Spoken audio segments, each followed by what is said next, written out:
15వ శతాబ్దంలో ఫ్రెంచ్ నగరంలో ఒక పెద్ద వ్యాపారవేత్త ఉండేవాడు. అతను చాలా రాజ్యాలు తిరిగి ఎన్నెన్నో వ్యాపారాలు చేసి ఎంతో సంపద కూడబెట్టాడు. అతనికి ఎంతో పెద్ద పరివారం ఉండేది. అతనికి భార్య పిల్లలు కాకుండా ఎంతోమంది సేవకులు ఉండేవారు. అతను పెద్ద రాజప్రసాదంలో నివసించేవాడు. అతని దగ్గర ఎంతో సంపద ఉండేది, కానీ అతనికి ఎప్పుడూ దుఃఖం ఉండేది. అతను వ్యాపార నిమిత్తము ప్రయాణమై వెళ్ళేటప్పుడు అనుకోకుండా ఒక అడవిలో ప్రయాణించేటప్పుడు అక్కడ కొలం దగ్గర ఒక ప్రశాంతంగా జీవిస్తున్నటువంటి ఒక సాధువుని చూశాడు.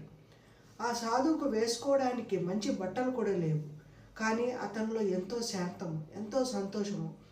అది ఆ వ్యాపారవేత్త చూసి ఆశ్చర్యపోయాడు.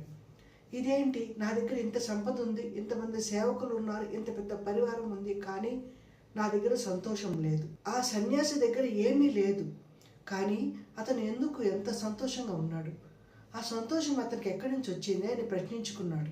నేరుగా ఆ సన్యాసి దగ్గరికి వెళ్ళి అతని కాళ్ళ దగ్గర కూర్చుని ఎంతో దుఃఖంతో బాధతో అడిగాడు, నా దగ్గర సంపద సేవకులు అన్నీ ఉన్నా నాకెందుకో లోపల మనసులో ఎప్పుడు ఆనందం అనేది కలగట్లేదు అని చెప్పాడు. అప్పుడు చెప్పాడు ఆ సన్యాసి, నీ ప్రశ్నలోనే జవాబు ఉంది. ఆనందం అనేదే లోపల ఉంటుంది. బయట ఉన్నటువంటి ఈ సంపద వలన, సేవకుల వలన, పరివారం వలన ఆనందం కలగదు. లోపల ఎటువంటి కోరికలు ఉండకూడదు. నీకు కోరికలు అమితంగా ఉండడం వలన నీకు ఎంత సంపద ఉన్నా, ఎంత పెద్ద పరివారం ఉన్నా, ఎంతమంది సేవకులు ఉన్నా నీలో కోరికలు అనంతంగా ఉన్నాయి. అందుకని నీకు ఆనందం కలగట్లేదు.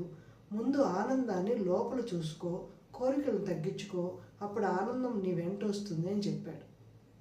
అది మీరు కూడా పాటించండి. ఆనందం అనేది మన లోపల ఉంటుంది, మన మనసు లోపల. దాన్నే మనము ఇన్నర్ పీస్ అంటాం, ఇన్నర్ చైల్డ్ అంటాం. ఇన్నర్ చైల్డ్ని మనం బాగా చూసుకోవాలి. అంటే ఇంత పెద్ద బాడీ ఉంది కదా, ఈ బాడీ అంతా కూడా అవుటర్ బాడీ, కానీ మన లోపల ఒక ఇన్నర్ చైల్డ్ ఉంటాడు. ఆ ఇన్నర్ చైల్డ్కి కావాల్సింది ప్రశాంతమైన జీవితము, ఆనందకరమైన జీవితము, దుఃఖం లేనిది, బాధ లేనిది. అటువంటి జీవితం ఆ ఇన్నర్ చైల్డ్ కావాలని కోరుకుంటారు. కాబట్టి మీరు కూడా లోపల ఉన్నటువంటి కోరికలు తగ్గించుకోండి. అప్పుడు మీకు సంతోషం మీ వెంటే వస్తుంది.